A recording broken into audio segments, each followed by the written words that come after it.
Are you ready for your first act? Yeah! Make some noise for the wonderful Gareth Neale! Oh, that's good, isn't it? When the applause stops, well, we've three Hello, folks. How you guys doing? Doing okay? Yeah. Good. Let's settle the important question to start, everybody. Cats or dogs, folks? Give me a cheer if you prefer cats. Woo! Woo! I'm no mathematician, but I think by a process of elimination I can see which way this one's going to go. Give me a cheer if you prefer dogs. Let's say the dogs are leading in Ipswich so far this evening. So far, give me a cheer. Finally now, anybody here, perhaps not particularly enthusiastic about any kind of animal porn?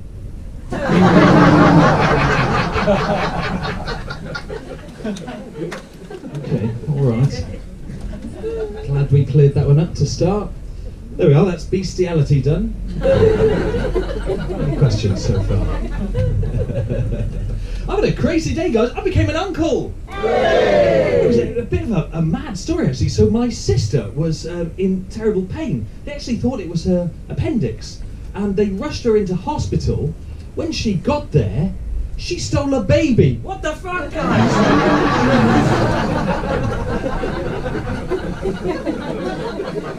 Terrible business, actually. Very poor taste of you all for cheering, I must say. My sister doesn't know I'm doing that joke. I might just casually drop that in the family WhatsApp group. I told a room full of strangers you stole a baby. What a laugh, eh? The reason we first set up our family WhatsApp group years ago now was to share directions to an event, and nobody ever bothered to change the name of the group since, which means we now exchange daily, pointless photos of our dinner and stupid videos off the internet in a group called Marjorie's Funeral.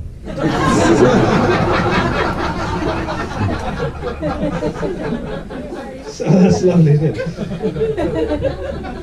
Nice lasting tribute to Marjorie, you know. I think it's what she would have wanted. Great Aunt Marjorie. I think she'd be really touched to know that in a single day once we shed 53 beams about Philip Schofield in her memories. To Marjorie, everybody! To Marjorie. Great Aunt Marjorie. She was one hell of a cage fighter. So, who was the people who are doing Dry January? No, none of you. The two of you who were doing it earlier have since quit in the 10 minutes since he asked the question. Everyone in this room has skipped straight forward to fuck it February. Have you? I like your style. Good. I'll be honest. I started with a New Year's resolution.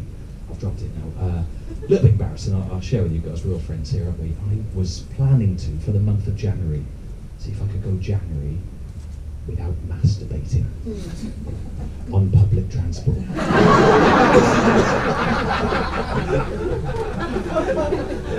You know how the old chestnut goes. You get to the 3rd of January, you think, oh well, I'll try again next year. Have we got any parents in? Give me a cheer. Have we got kids? A few parents in. Most of you are more enthusiastic about animal porn than you are your kids, apparently. I realise now I've said the words, I heard myself saying it, that is an unfortunate segue, isn't it, from wanking on buses to asking about your children. I apologise. I've got kids myself. I've got two. I've got like a little one and a medium-sized one. I couldn't do my wife deals with all the paperwork, but I've got two. I don't know much. My daughter had a bad dream the other night. She was up in the middle of the night, sobbing her heart out. Bless her. She was absolutely convinced. She had a dream. She could hear a burglar coming through the front door, right? And you know, when they're so upset, they can't even talk.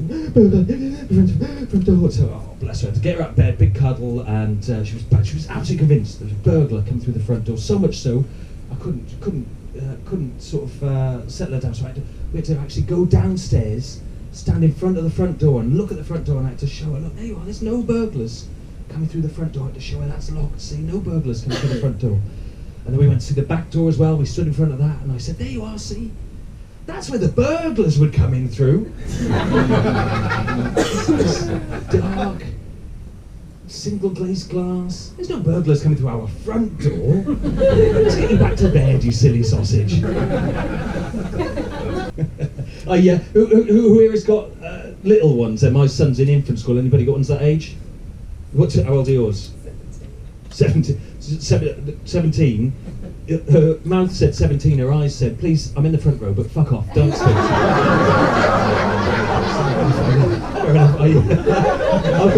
I've got our boy, he's in infant school still, right? And we had the call from the school the other day. Can you come in, please? We need to talk about behaviour. Oh, fucking hell.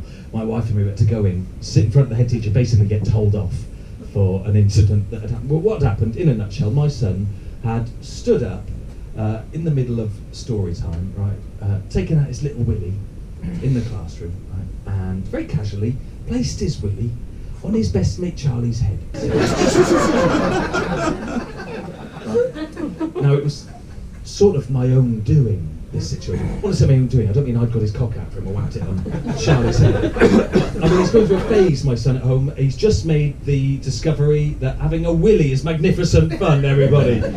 He's doing helicopters, elephant impressions, whacking furniture with it. That's the general vibe. The problem is, every time he does this, I think it's absolutely hilarious. I piss myself laughing. This has left my son under the false impression that people are enthusiastic about seeing his willy. Right? So that's what's led to poor old Charlie being dehumanised during story time. Poor old Charlie. One moment he's listening to a lovely rendition of The Very Hungry Caterpillar. Next moment, BAM! There's a small cock on his head. So we had to go in and have a conversation with the head teacher about this. She didn't see the funny side. I don't know if any of you have ever had to have a serious, minuted conversation about a 4-year-old committing a sex crime. We felt about this big, my wife and me, right? Made worse by the fact the whole thing took place with us sitting on tiny little plastic chairs. So we went home and I took my son aside for a serious little father-son chat. Right? What I explained to him, I said, you can't go putting your cock on Charlie's head anymore, mate. It's not the 1970s anymore. What I explained to him, what I said is, at home, in the bathroom or in our bedroom, those are the places that we would have good reason to be walking around with our willy out. Right? Everywhere else, especially in school, let's keep it in our pants. Okay. Now that was good advice, advice intended for my son. That's good advice for everybody, to be honest. You can have that for free. You're welcome. So there we are. Right? My son understood this, problem solved. Or so we thought, until Sunday lunch last weekend. We had my parents round and my wife's parents round for a roast. We're all sat around having a jolly nice chicken dinner. My son very politely said, can I get down from the table, please? I said, of course you can. Where are you going? And he said to all of us, his 4 grandparents there with a completely straight face, he said, I'm just popping upstairs to play with my willy. Close but no cigar. So there we are. That's the story about my son's willy. My mother-in-law's reaction to this was absolutely priceless. It's honestly the best thing I've ever heard her say. She's 90, my mother-in-law, right? And he said, I'm popping upstairs to play with my willy. She said, straight away, without skipping a beat, well, good for him. And then she said, do you know, I haven't played with one of those since 1987. Oh dear, there we are. My son's willy done. There we are. I should stop telling that story soon, to be honest. He turns 19 next week. So. There we are. How are we doing for time here? What have we done so far? We've done animal porn, wanking on buses, and little boys' willies. So I hope this hasn't been too intellectual for you all.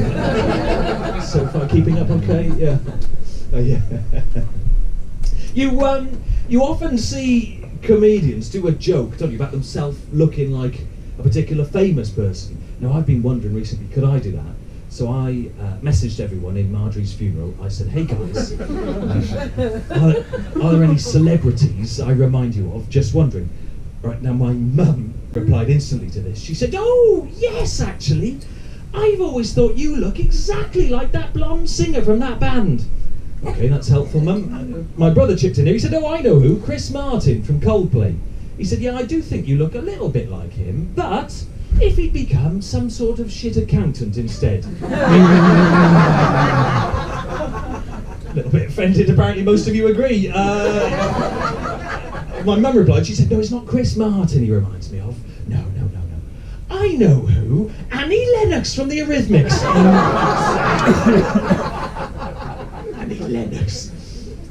My mum's getting on a bit. She's started to do this thing, sort of old people do, of confusing names and words and things. It's sort of a bit of a, on the one hand, it's very sad to see your parents start getting old. The sort of mind's decaying. On the positive side, it is very amusing for me. So, swings and roundabouts. I was watching TV the other day. We're flicking channels. We stumbled on an old episode of the Great British Bake Off. Any fans in? A couple of fans in. I'm so sorry. I've no idea why I just did a Nazi salute. My bad. Anyway, my mum turned to me. She said, "Oh, I love Bake Off. Although I don't think it's as good anymore, ever since that lovely, sweet old lady stopped presenting it. What was her name? Mary J. Blige." I said, I miss Mary Berry, personally, Mum. I don't remember. Hip-hop R&B superstar, Mary J. Blige, presenting the Great British Bake Off. Same difference, close enough, close enough. We were saying farewell to some family friends. They were moving abroad, and she attempted to wish them bon voyage, and what she actually said was, "Oh, all the best, son, we'll miss you, good luck, Trivago." Same difference, isn't it? Close enough. It's better if anything, isn't it? I remember when our daughter, was our older one, when she was just a toddler, just learning to walk, right, my mum bought us a set of these reins, with the kid in a little harness and you have it on a little lead. I didn't use the little lead that came with it. Instead, I attached my daughter to one of these retractable dog leads. Brilliant. You want to go in the park? No! So anyway, my mum came over from the shop. She came around and she was all excited about this thing. She said to my wife and me, she said, "Oh, great news. I've got you something I think you're going to find very useful. I bought you one of those strap-ons."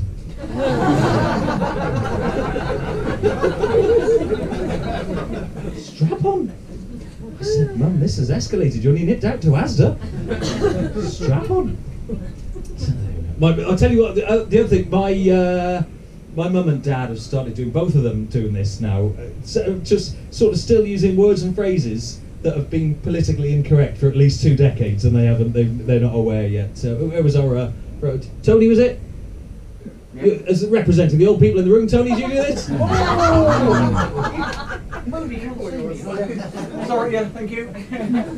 What a polite heckle. Thank you. Thank you.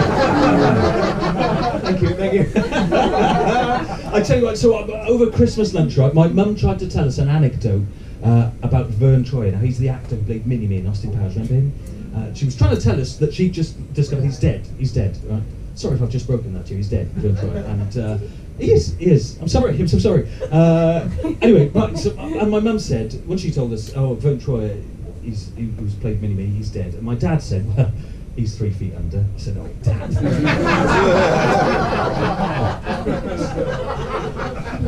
I said, "Dad, that is very poor taste." I will be quoting that in comedy shows, thank you very much. But my mum, right, she was trying to tell us this, and she couldn't remember Vern Troyer's name. Right, so she attempted to describe him. What she said was, that Hollywood actor who was in Austin Powers, and he's a midget. And I said straight away, "Oh, Mum, midget is not the politically correct word anymore. I think that's quite an offensive phrase these days." And she was mortified. She would never ever want to offend my mum, right? She said, "Oh shit, sorry, you're right, my bad. I meant..." No, I promise you, she wasn't trying to be sarcastic or funny here. This is genuinely what she felt was a more appropriate word to use here than midget, right? She said, "Oh shit, sorry, you're right, my bad. I meant gnome." I